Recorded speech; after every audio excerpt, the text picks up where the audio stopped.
ओम तारनाथ। ओम।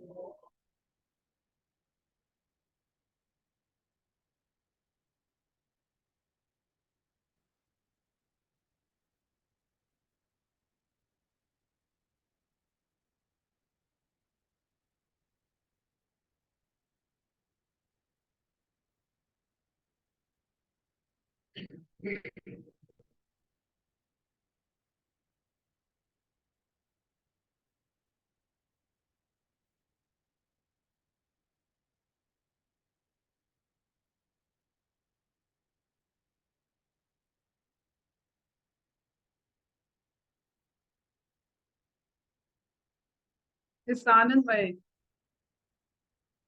स्थिति में सबको स्वागत है।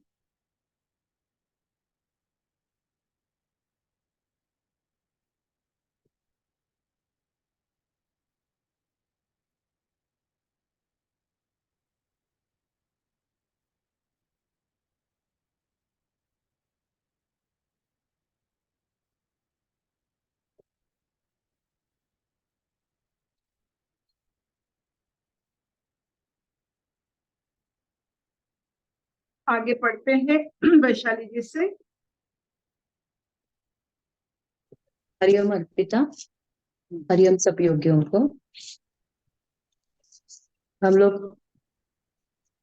दूसरा चैप्टर गीता का, उसमें आज 42, 43 एंड 44 साथ में है श्लोक, और 3 श्लोक साथ में पढ़ेंगे।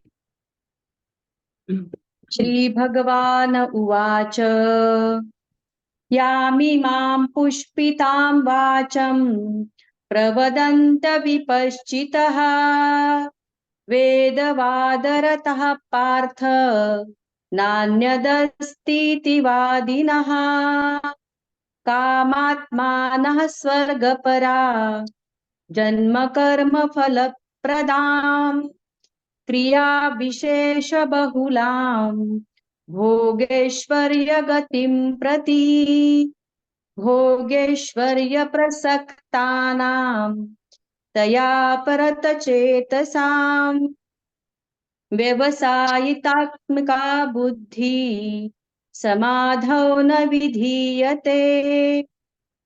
हे अर्जुन, जो भोगों में तन्मय हो रहे हैं, जो कर्मफल के प्रशंसक वेद वाक्यों में ही प्रीति रखते हैं, जिनकी बुद्धि में स्वर्ग ही परम प्राप्य वस्तु है और जो स्वर्ग से बढ़कर दूसरी कोई वस्तु है ही नहीं, ऐसा कहने वाले हैं, वे अविवेकी जन इस प्रकार की जिस पुष्पित अर्थात दिखाऊ शोभायुक्त वाणी को कहा करते हैं, जो कि जन्म रूप कर्म फल देने वाली एवं भोग तथा ऐश्वर्य की प्राप्ति के लिए नाना प्रकार की बहुत सी क्रियाओं का वर्णन करने वाली है, उस वाणी द्वारा जिनका चित्त हर लिया गया है, जो भोग और ऐश्वर्य में अत्यंत आसक्त है, उन पुरुषों की परमात्मा में निश्चयात्मिका बुद्धि नहीं होती। हरि।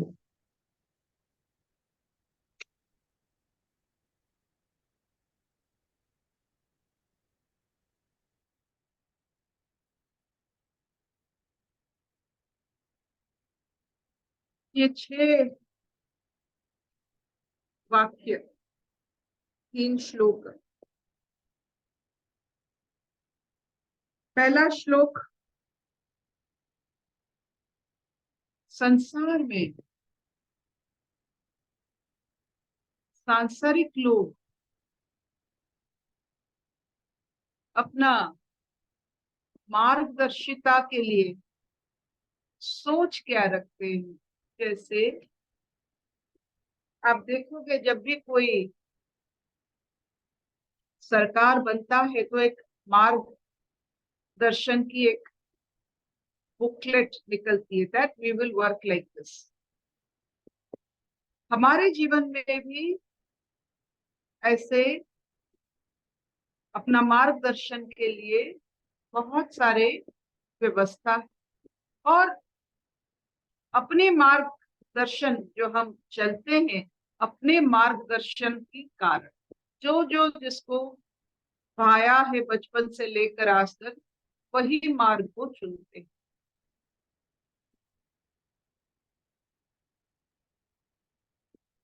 तो संसार का मार्ग आमतौर पर क्या होता है? पहला श्लोक,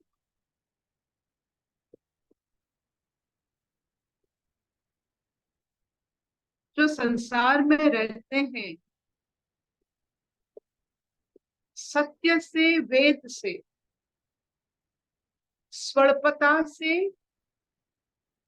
अपने आप को अलग रखते हैं, अपने शब्दों की रचना से खुश होकर और उसमें आमोदित होकर इतने शब्द रचना करते हैं और इतना शब्द वो रचना करते हैं कि वेदों की जो स्वर शब्द सुनाई नहीं देते।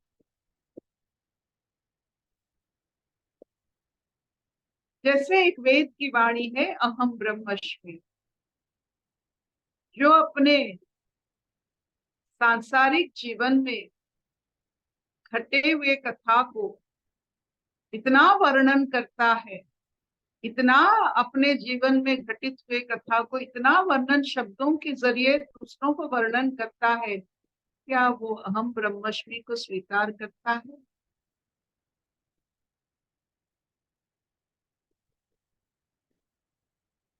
वेद वाणी से दूर अपने वाणी को सत्य मानकर उसे जो प्रचार प्रसार करते हैं, वो आमतौर पर सांसारिक लोग। ये पहला और वो मानते हैं कि उन्हीं के शब्द के सिवा और कुछ नहीं है संसार में, वो जो कहते हैं वो सत्य है। अपने जीवन में घटित कथा जब वर्णन करते हैं, इतने भाव विभोर होकर करते हैं कि मानो कि वही सत्य है उनके जीवन में, और सबके लिए जीवन में भी वही सत्य होना चाहिए। अरे मूर्ख, अपने शब्दों को प्रचार प्रसार करने से पहले उसको थोड़ा नाप दो वेद वाक्य से। क्या आपकी शब्द ओम से शुरू होता है और शांति तक पहुंचता है? क्या आपकी वाक्य ओम से शुरू कर सकते हैं? आप कथा कहते हैं कि आप उससे पहले आप ओम लगाकर शांति तक पहुंच सकते हैं? ये दो गुड शब्द मॉर्निंग। क्या आपकी शब्दों की आगे पीछे रह सकता है? आप जो कथा बोलते हैं क्या उसमें ओमकार लग सकता है? जैसे आपने देखा है कि हर चीज में, हर वेद वाक्य में ओम लग सकता है। क्या आपकी शब्दों में ओम लग सकता है? तो अपने शब्दों को थोड़ा, क्योंकि शब्द आपकी मार्गदर्शन करवाते हैं, आपको मार्गी बनाते हैं। आपकी शब्द की व्यवहार से आपको एक दिशा मिलती है। Be careful.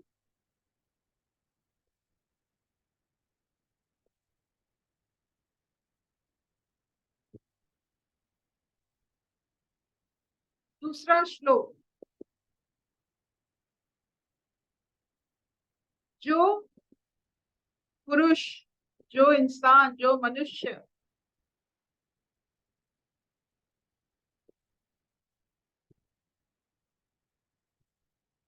आशाशक्त है, डिजायर रिडन, कामासक्त है, वो स्वर्ग को बहुत मायने देता है। जो इंद्रियासक्त होते हैं, अपने इच्छा वासनाओं को परितृप्त करने के लिए जीवन बिताते हैं और इसको सच्चाई मानते हैं, वो अपने आप को स्वर्ग तक ही सोच सकते हैं।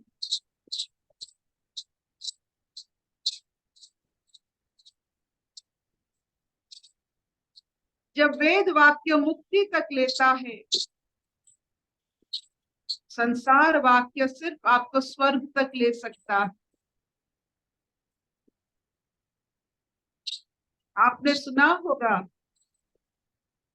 कि इस्लाम में जन्नत की बात बहुत होती है, ये आमतौर पर जन्नत की बात करते हैं, उसके बाद और कुछ नहीं कर सकते हैं, क्योंकि वो सब इसी तक पहुंचे हुए हैं, स्वर्ग तक, जहां उनकी हर मनोकामना पूरी होती है, इच्छा वासनाओं की जहां चरितार्थ संपूर्ण रूप से हो सकता है, वही स्वर्ग माना जाता।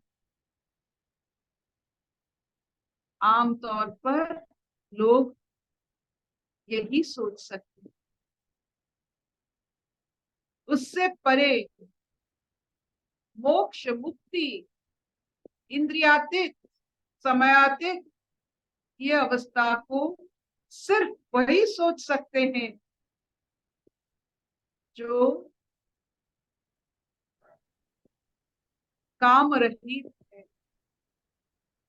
इंद्रिय रहित, इंद्रियों से परे जो भाव है, स्थिति है, वहां पहुंचने की, वहां अवस्थान करने की जिनमें इच्छा है, वो मोक्ष प्राप्त करते हैं। आप देखो, अनगिनत स्वर्ग को अपना अंत मानने वाले क्या क्या कर्म करते हैं संसार में, और क्या क्या इच्छा वासना उत्पत्ति करते हैं कि स्वर्ग में हम ऐसा करेंगे, वैसा करेंगे। स्वर्ग की परिभाषा सिर्फ इंद्रिय युक्त मनुष्य को होता है।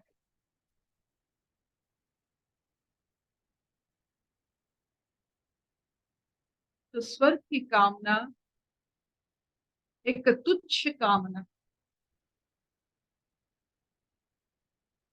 जो अपने इंद्रियों वासनाओं को बहुत कदर करते हैं, वो अपने आप को स्वर्ग के साथ जुड़ते हैं। ये द्वितीय श्लोक रहा। तृतीय श्लोक में हम जब कोई भी वासना कामनाओं की अनुभूति करते हैं, मन एकाग्रता में नहीं रह सकता है। ये मन की बात हो। जब कोई भी इंसान इस मार्ग से जाता है, उसका मन विचलित रहता है। आप देखो, आप इंद्रिय सुख भोगते हो, आपका मन विचलित रहता है, तो आपको कैसा लगता है? ये शॉर्ट सर्किट जैसा। आपको सब भोग होता है और आप विचलित रहते हो, मानसिक स्तर में इतस्तत रहते हो, कहीं मन नहीं लगता। आपने छोटे कुत्ते को देखा होगा कि एक चीज में वो थोड़ा बहुत खेल लेता है, फिर दूसरी चीज को चला जाता है, फिर तीसरी चीज को चला जाता है, फिर लौट आता है, ऐसा चलता रहता है दिन भर।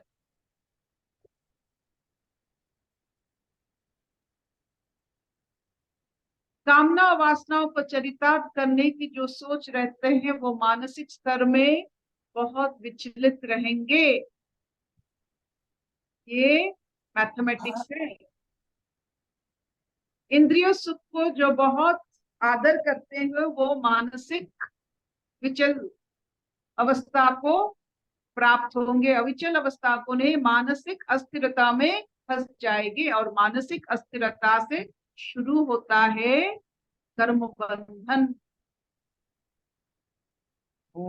मानसिक एकाग्रता से कर्म मुक्ति, मानसिक अस्थिरता से कर्म बंधन, क्योंकि आप कोई कर्म को सुचारू रूप से नहीं कर पाएंगे, मानसिक अवस्था में उसी में फंस जाएंगे। हम फंसते वही कर्म में जो हमें आता नहीं है, या हमें जिस कर्म को सुचारू रूप से निर्वाह नहीं कर पाते हैं, वही कर्म में हम फंस जाते हैं। तो कर्म बंधन बनता है जब हम फंस गए कर्मों में, उसे ठीक से नहीं कर पाए मानसिक अस्थिरता के कारण। क्यों मानसिक अस्थिरता है? क्योंकि इंद्रिय सुख की अभिलाषी।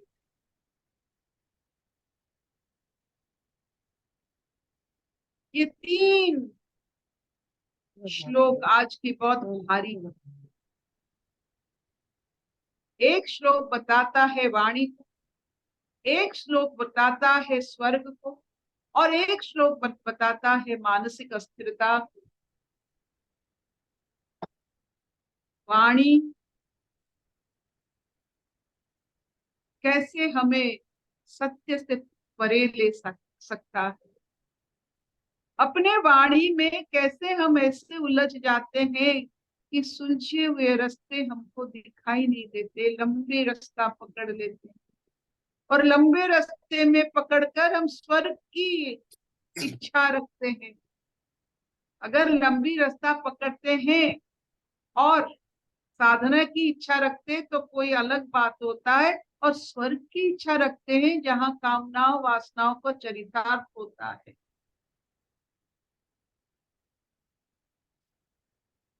अहंकार का चरितार्थ होता है। इंद्र जो स्वर्ग के मालिक है, वो इंद्रिया के भी मालिक होते हैं। इंद्र इंद्रियों की बात है। जहाँ इंद्रियों को अपना खाना मिलता है, जहाँ इंद्रियों चरितार्थ होते हैं, उसे स्वर्ग कहा जाता है। और कौन इंद्रिय चरितार्थ कर सकता है?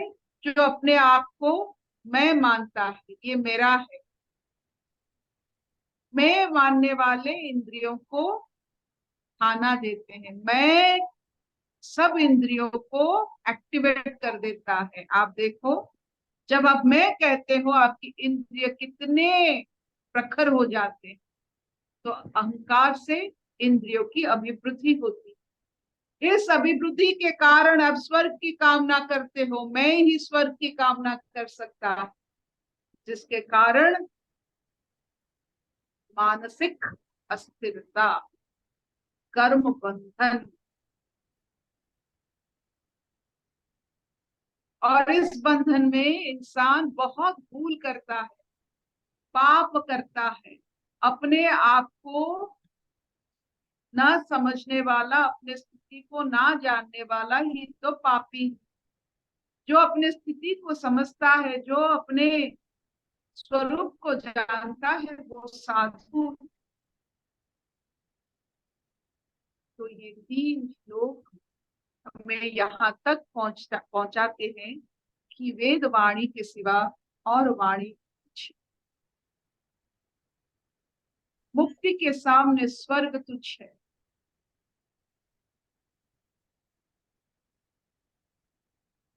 और जो सुख और पावर, पावर का मतलब शक्ति के उपासक होते हैं, वो मानसिक अस्थिरता भोगते हैं, क्योंकि ये बदलता रहता है। क्या इतना चलेगा? हाँ पिता। Will this do? हाँ मामा, बहुत बढ़िया समझ। तो आज याद रख ले हम कैसे अपने वाणी शब्दों को वेद वाणी के साथ, जितना हम, आपने देखा है जब आप कोई भी कपड़ा खरीदते हो, मीटर ले आते हैं वो कपड़े वाले, उस मीटर को लेंथ मानकर वो काटते रहते हैं, मतलब इतना मीटर है। वो एक मीटर का एक अनुशासन होता है उनके पास। वैसे वेद हमारा मीटर है। उस वाणी के साथ अपना वाणी थोड़ा मेल खाना चाहिए, इतना भी मत, उस वाणी से मत दूर जाइए कि आप भटक जाओगे। वेद वाणी अपना मीटर है, उसके साथ, उसके पास आसपास अपनी बात होनी चाहिए। अशतो मां सत्कमया तमसो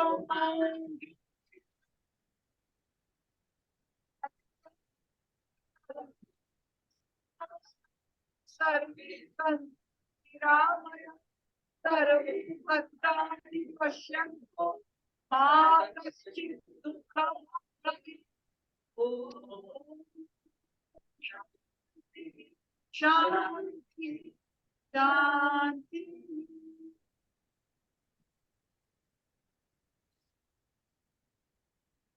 कुछ मिला आपको?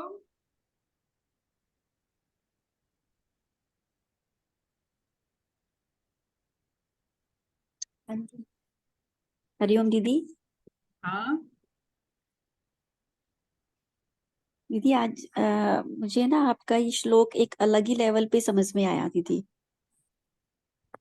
इसमें मैंने एक चीज जो नोट की कि आप पहले ना मुझे आपकी बातें बहुत ज्यादा नहीं समझ में आती थी, वाह लेकिन आज मुझे ऐसे महसूस हुआ कि जैसे आप जो हैं वाणी, बुद्धि, इंद्रिय, मैं तत्व, ये सबको आप एक समग्रता में देख रहे हो कि मैं एक जो जैसे हम लोग हैं, हम लोग क्या कर रहे थे, हम अभी एकत्व भाग में मतलब इंडिविजुअलिटी में थे और मन बुद्धि में ही फंस रहे थे, लेकिन आप उसको समग्रता में देख के आपने बताया कि वाणी का, शब्दों का, इन तत्वों का हम सिर्फ यूज कर सकते हैं।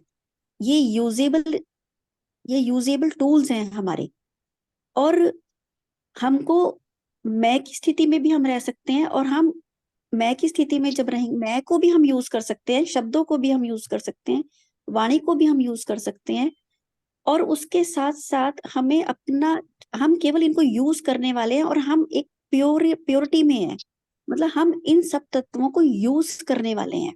ये समग्रता में आप बात कर रहे हो, ये इंद्रियां, ये वाणी, ये जो चीज है, ये मुझे एक अलग ही लेवल पे समझ में आ रही है आज आपकी बात ना दीदी। बहुत बढ़िया बहुत बढ़िया। अभी तक क्या हो रहा था, जैसे हम शब्द बोल रहे हैं तो शब्दों को ही बोले जा रहे हैं, शब्द पे ध्यान नहीं है। कभी इस तरह से नहीं सोचा कि शब्दों को यूज करना, शब्दों को यूज किया जा सकता है, शब्द यूज करने के लिए, वाणी यूज करने के लिए, इंद्रियां यूज करने के लिए। तो जब हम इन को यूज करने वाले बन जाते हैं तो दैट मीन्स कि हम मैं से बाहर निकल जाते हैं, मैं अहम वृत्ति से हम बाहर को निकलते हैं, और हम एक मौन में हम घट कर रहते हैं, मौन में हमारी स्थिति बनती है। उसमें हमारी वाला भी कोई बात नहीं है, वो बस पीछे अव्यक्त है, अव्यक्त जिसको हम बात कहेंगे। ये समझ में आया दीदी मुझे ना आज। अरे वाह, आज मुझे भी समझ में आया मैं क्या बोल रही हूँ।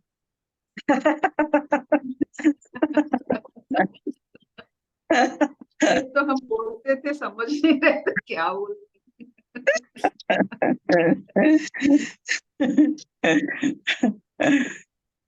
बहुत बढ़िया। ये सचमुच एक बात है कि मैंने जब कोई भी कपड़ा खरीदने के लिए जाती हूँ, देखती हूँ वो 1 मीटर लेते हैं, उसके साथ ये 1 मीटर है, आपको मानना पड़ता है ये 1 मीटर, और उसी से वो नाप लगाते हैं। तो जितना वेद वाणी के साथ रहोगे आपका नाप वहीं से लग जाएगा। वो जो फिजूल बात होती है, शब्द होती है, आप व्यवहार नहीं करोगे, जरूरत नहीं। और ये वाणी ही हम हमारे पथ प्रदर्शक होते हैं। Your road is your words. इसीलिए हम वाणी के ऊपर, वाणी श्री के ऊपर माँ सरस्वती हमारे इसीलिए इष्ट है कि हमें वो रक्षा कर लेती है इस वाणी की जरिए।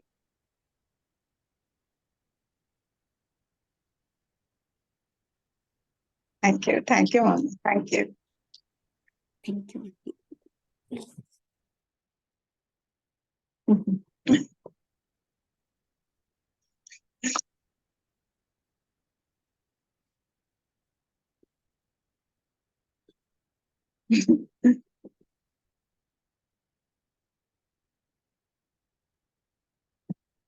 बोलो सब प्रसन्नचित्त हो।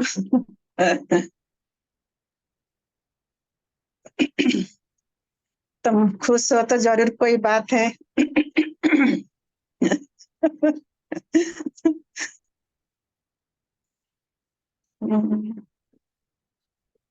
बोलो स्वागता।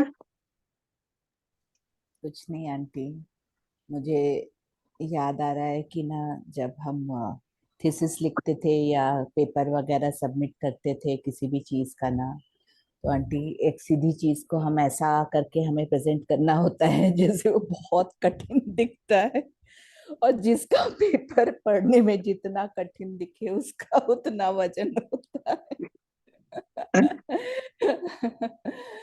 तो आंटी, ये जो भी हमारा ज्ञान है ना, सारे किताबों में, बुकों में, सब जगह पे ना इतना ही भारी भरकम करके आंटी हर जगह पे लिखा गया है।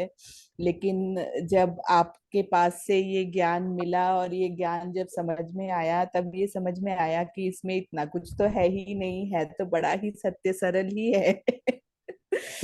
तो आंटी, इसलिए ये हंसी आ रही थी। और जो अर्पिता बोल रहे थे ना, वेदों को यार्ड स्टिक करके चलो, आंटी वही, क्या यार्ड स्टिक आंटी, वेदों को बनाओ। वो तो अनंत यार्ड स्टिक है। तो वेदम सबसे, माने प्रिंसिपल, वेदम माने जो ज्ञान है ना, हाँ, वेदांत माने end of knowledge, end of wisdom, knowledge, माने वही हाँ समझ आ हाँ। जाएगा तुम्हारा। इंफॉर्मेटिव नॉलेज का अंत हो जाएगा, ये सब का कोई प्रयोजन हम्म, नहीं है। ये वेदांत जब भी समझ आ जाएगा, तुम जितना सारा बनावटी करके स्टोरी बना के सारा तुम्हारा स्टोर हाउस से बोल रहे हो, उसका कोई जरूरत नहीं है। तो वही हो गया तुम्हारा विजडम। तुम जितना हमने सारा इकट्ठा करके सारा कितना छोटी सी बातें को कितना डिटेल करके हम बताते रहते हैं, और वही बातें पूरा वो सीन याद हो जाता है पूरा। कोई 25 साल 50 साल पुराना बातें भी आज इट इज हम स्टोरी इतना बढ़िया बना के रखे।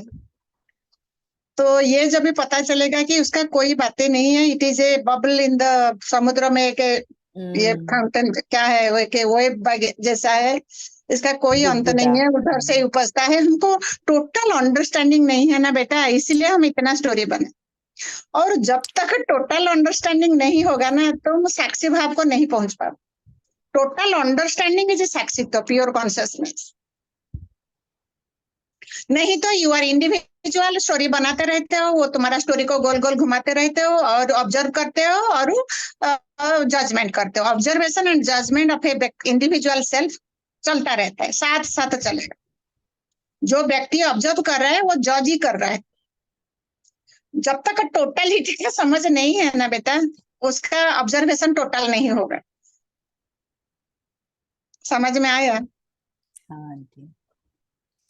टोटल अंडरस्टैंडिंग इज साक्षित्व। और उधर ये बातें समझ आ जाने से वो जानता है कि कोई किसी का बस में कुछ नहीं है। बुद्ध का टीचिंग जो मैं बार बार रिपीट करती हूँ, every events happens, deeds are done, but there is no individual doer. Doer. मेरे गुरु कहते हैं आप सहित सर्व गोविंद, तुम भी उसी में हो।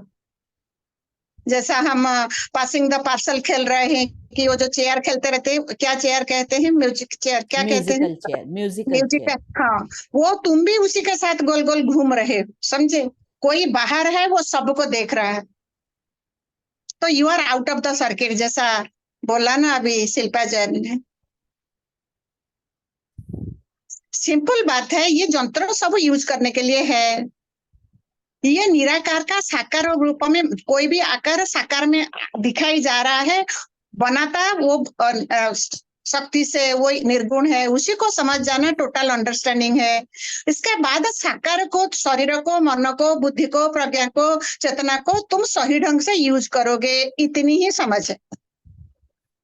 तुम अभी सही नहीं कर पा रहे हो क्योंकि तुम निर्गुण को नहीं जानते हो। निर्गुण इज प्योर कॉन्शियसनेस। तुम अभी ये शरीर को सत्य मान के फंस गए हो, और चेतना को इधर प्राप्त कर लिया। मैं बोलता हूँ, मैं करता हूँ, मैं अच्छा हूँ, ये इधर ही भ्रम पैदा हो गया। हमारा ऑलवेज कितना भी तुम्हारा नॉलेज, इंटेलेक्चुअल नॉलेज कितना भी तेज हो, जैसा वो एग्जाम्पल दिया है रामकृष्ण ने, जैसा गीत भल्चर कितना भी ऊपर उड़ता रहता है, वो नीचे गिरा हुआ डेड बॉडी के ऊपर ही उसका नजर रहता है। ऑलवेज सांसारिक को यही टेंजिबल, यही चुरपुर होने वाला प्लेजर के लिए। ऑलवेज इंद्रिय जनित प्लेजर के लिए तुम बह जाते हो। जो टोटल बातें को निर्गुण को समझ जाता है वो ये प्लेजर भी लेने वाला डूअरपना नहीं रहता। जैसे जो मूवमेंट में जो अवस्था घटित होता है वो उसका अंदर जजमेंट नहीं होता है, हो रहा है, क्या करेंगे, हमारे तुम्हारे बस में क्या है तो करके देखो।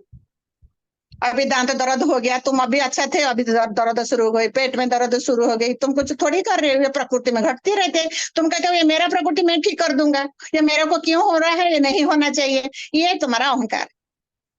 This is I know, this is डुअरपना। वो घटित हो रहा है, तुम्हारे को रोना आ रहा है कि तुमको हंसना आ रहा है कि तुमको पेन हो रहा है कि तुम्हारा जो भी हो रहा है, तुम्हारे बस में कुछ नहीं है। 1000 फैक्टर काम करता है तुम्हारा बॉडी माइंड ऑर्गेनिज्म में। तो जो हो रहा है it is okay, it is okay. यही आदि है, यही मध्य है, यही अंत है। अहं क्या है, वो भगवान कहते हैं अहं आत्मा गुडाकेश सर्वभूतश्च स्थित अहं आदिश्च मध्यश्च भूतानाम अंत एव।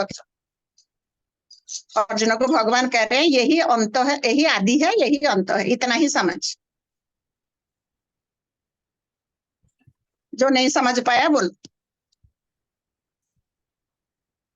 शैली का आईब्रो इश्यू हो गया है, टाइट हो गया, क्या सोच रही है, क्या समझ रही है। तुम्हारा फेस ही इधर ही बताता है कि तेरे अंदर क्या है, एकदम टाइट होके क्या हो गया। खेल खेल में, खेल खेल में ये खाली इश्क है।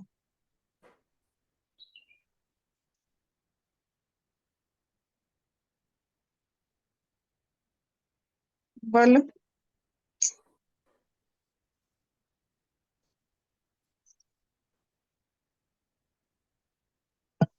आंटी कुछ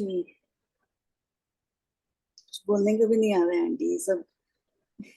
बहुत अच्छा, ठीक है। वैशाली।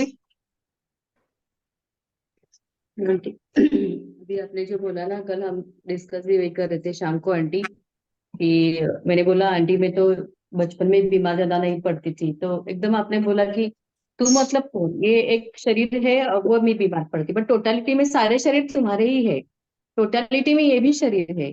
वैसे ही आपने जो बोला ना, तो इमिजिएटली क्या हो जाता है ना कि मैं बनना ना उधर ही कोलैप्स हो जाता है, मैं बड़ा बन जाता है, बड़े में सब कुछ आ जाता है।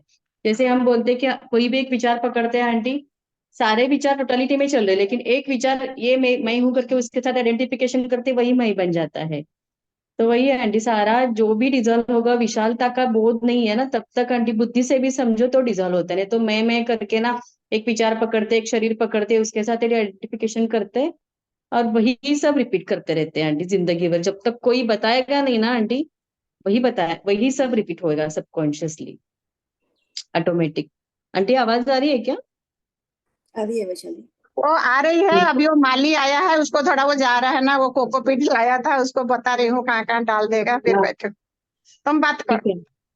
हाँ, तो ऐसे ही हजार विचार हमने एक्चुअली ना अपने शरीर के बारे में, अपने मन के बारे में, ऐसे ही सारे विचार इकट्ठा किए हैं, वही हमको ऑटोमेटिक चलाते रहते हैं, हम कुछ सोचते भी नहीं फिर भी वो आ ही जाता है, क्योंकि हमारा जो माइंड है वो खाली हमसे जुड़ा नहीं, वो टोटल कलेक्टिव कॉन्शियसनेस के साथ जुड़ा है।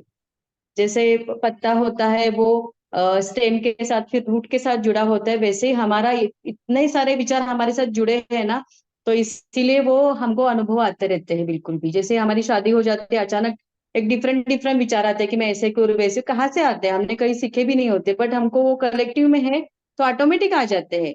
जब तक उसके लिए हम कॉन्शियस नहीं हो जाएंगे वो रिपीट ही होता रहता है, वही हमारा प्रारब्ध बन जाता है। तो आंटी कल मुझे बहुत अच्छा लगा कि जैसे आपने बोला कि तू मतलब कौन, ये तेरे को बीमारी नहीं होती, मतलब कलेक्टिव में सारे शरीर है, तो एकदम से दिखाई देता है कि अरे हाँ सच में इतना सा स्पेस है, उसको ही मैंने वैशाली माना है, बट वो बड़ा स्पेस है, उसमें सब कुछ है आंटी, वो हम देख ही नहीं, मतलब सोच नहीं आती है आंटी, कोई दिखाता दिस है इज ना तो ओनली इमीडिएट टोटल, वो ये रिपीटेशन इतना बंद होता ही है। समुद्र का समझ है शैली। उसी के अंदर जैसे जिसका प्रोग्रामिंग है इसी हिसाब से वो एक्शन हो रहा है। अहंकार विमूढ़ात्मा करता हमिति मन्यते। जो अज्ञानी है वो कहता है मैं कर रही हूँ, मेरे साथ हो रहा है। एक्चुअली वो किसी के साथ नहीं हो रहा है, वो अपने आप, जैसे समुद्र में, इसलिए समुद्र का एग्जाम्पल ज्यादा दिया जाता है क्योंकि वो विशाल जल राशि है, उसके अंदर डेड बॉडी भी होता है, जहाज भी चलता है, लकड़ी भी होता है, मछली अनेक रंग बिरंगे मच्छी होते हैं, डाइवर रहता है, फिर भी वो अपना शान में रहता है। ये टोटल अंडरस्टैंडिंग ही तुमको जीवन मुक्ति में अपना भय निर्भय होके तुम आराम से जीवन को ये विचारधारा से तुम आनंदित होके रह पाओगे। नहीं तो मेरा पति बीमार हो गया, मेरा बेटा मर गया, मेरे पति मारता है, ये कोई किसी को मारता नहीं।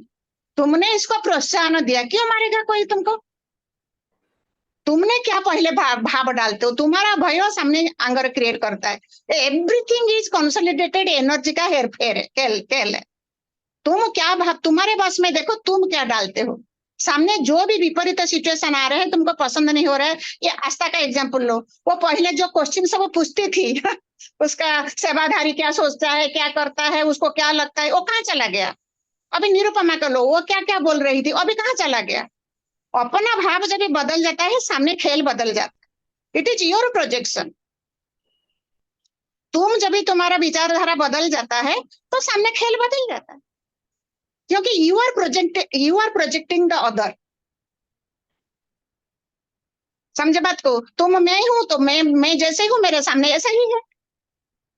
सिंपल बात है। मेरे हस्बैंड ने बोला, मैंने कहा अभी कोई आया था, अभी प्रकाश अंकल बहुत शांत हो गए, चुपचाप बैठते हैं, खुश रहते हैं। तो उन्होंने कहा आंटी अभी और कुछ गलत मतलब तो बोलती नहीं, इसलिए मैं कुछ बोलता नहीं, मैं खुश रहती हूँ।